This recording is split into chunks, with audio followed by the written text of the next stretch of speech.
Welcome back, and here we are getting ready for pre-shape. So we've done all of our turns, and now we're actually going to remove the dough from the bowl, and we're going to now use our bench knife on our work surface. Speaking of work surfaces, hopefully you all have somewhere you feel good about pulling the dough out, and it could be if you have like a marble or granite, that could be good. That something like this might scratch said stone surface. If you have like a large enough cutting board to work on, that might be a good option.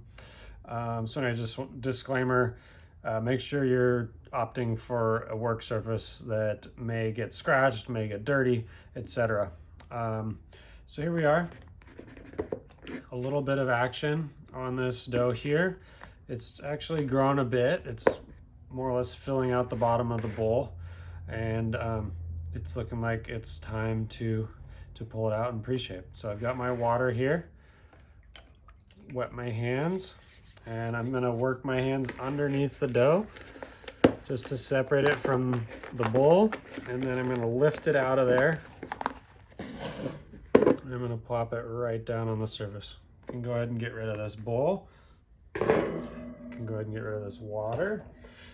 So here we have kind of a disc of dough, and the pre-shaping process, without showing you, it's a little hard to describe. I'm about to show you, but we are essentially doing similar things we were doing with our coils in the bowl for each of the stretch and folds, aka turns, except this time we're going to kind of add tension from many different angles, and that's going to help bring the dough into a nice tight ball. It's probably going to stand up a bit taller, and it'll give us a nice amount of structure and tension to then move on to our final shaping, which would be about half an hour after this current step.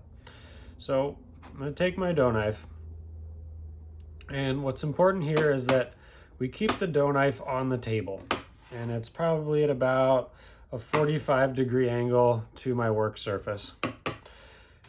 And we can't really go wrong if we keep our knife on the surface at all times. If we start lifting it, then we might accidentally jab our dough, cut a piece off. Not a huge deal, but if you can pay attention to keeping this knife edge against your work surface, that's going to minimize damage to the dough, and I think it should lead to more success. And then my other hand is going to support the action of the dough knife. So basically this is our exterior surface, our working surface is on the bottom. And as I do these following motions, I'm trying to keep more or less the top of this dough on top. And this is a good time to talk about what bakers might refer to as spider fingers.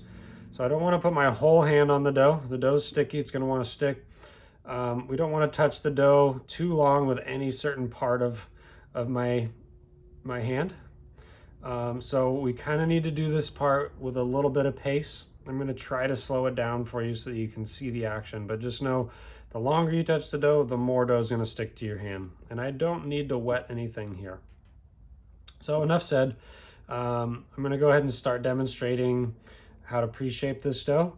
So I'm going to take my knife at that 45-degree angle on the surface. I'm going to go on this far side. I'm going to keep it here and just drag the knife towards me. And notice, as I pull away, I kind of snap the dough knife. It helps to kind of pull it off at this twisting action. Peels the dough off. And so I'm starting to build tension. And I'm going to now push the dough away to reorient it. So I'm going to move the dough like this so that I can then pull it and create tension from a new direction. Okay, and notice how every time I'm kind of snapping the dough knife off of the dough. And then again, so we're almost there at that point. That was just from two directions. But notice how this hand is sort of supporting the dough, keeping it in a good place on the dough knife, and it's keeping this work surface on top. I'm going to hit it from maybe this angle will be good. So I could have rotated my dough, which maybe I will do anyways. Rotate it. And then this hand is here to support, and it's going to hold the dough in place as I snap that knife away, like so. push and turn as I push the dough away, drag it towards me.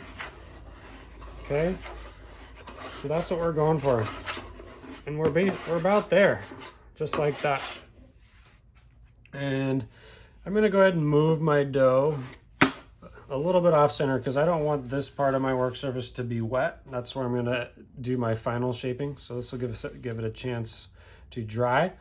But it's just a nice taut dough ball. If I need to come in at any angle, tighten it up. Oh, excuse me.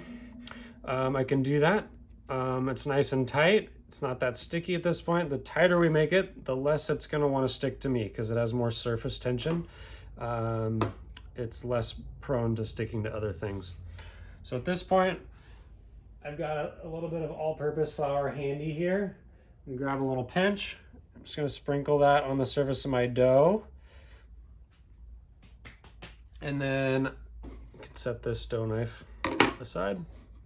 And we wanna cover our dough with something that's gonna prevent drying out of the surface.